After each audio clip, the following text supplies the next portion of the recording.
बिस्मिल्लाहिर्रहमानिर्रहीम। आज मैं पकाने लगी हूँ कद्दू गोश्त। तो ना ये मैंने 3 ऑनियन चॉप करके इसमें डाल दिए हैं, तो वो हल्के से हमने गोल्डन ब्राउन कर लिए। अभी मैं गार्लिक जिंजर पिसा हुआ ये देखिए 2 स्पून हमने इसमें डाल दिया।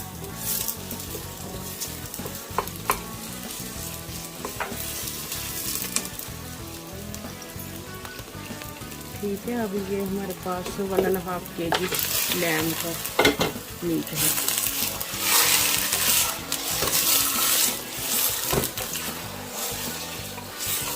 थोड़ी बड़ी बड़ी मैंने पीस कटवाए थे लैम के, ताकि ना नज़र आए कि हम क्या पका रहे हैं।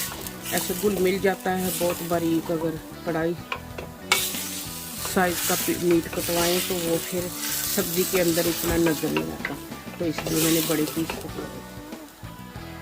2 टमाटर,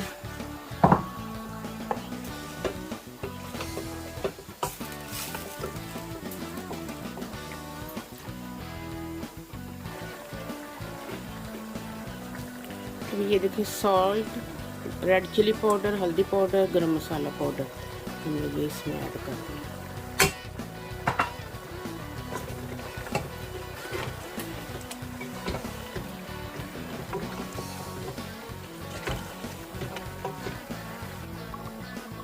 ये देखिए मैंने दूसरा प्रेशर कुकर इधर रखा है। ये वाला प्रेशर कुकर मैंने नया लिया है, मुझे अंदाज़ा नहीं था कि इसके अंदर कितनी क्वांटिटी पक सकती है।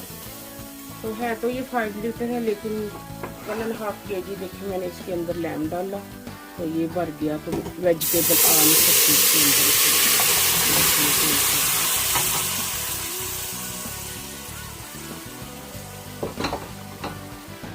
अब हम इसके अंदर 800 ग्राम है, ये पूरा 1 kg भी नहीं है कद्दू, तो इसको काट के तो हमने इसमें ऐड किया। कद्दू गोश्त सबकी पसंद होती है, ये कद्दू गोश्त हर कोई खाना पसंद करता है और गर्मियों की बेहद ज़रूरी ये वेजिटेबल है। और हमारे नबी करीम सल्लल्लाहु अलैहि वसल्लम, हमारे सोने नबी करीम सल्लल्लाहु अलैहि वसल्लम की भी पसंद का ये खाना था कद्दू गोश्त।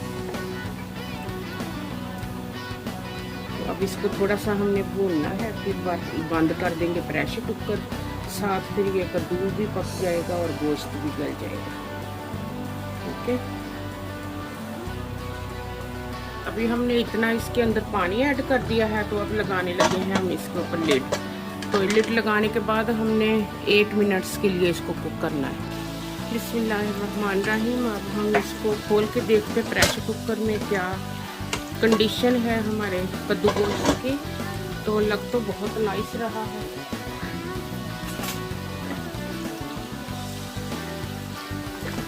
देखिए ये हमने बड़ी कुकर के अंदर डाला, तो देखिए माशाल्लाह से अच्छा पका तो ना।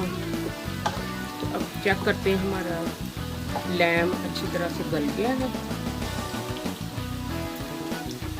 हाँ, लैम भी बहुत नाइसली गल गया, देखिए टूट रहा है।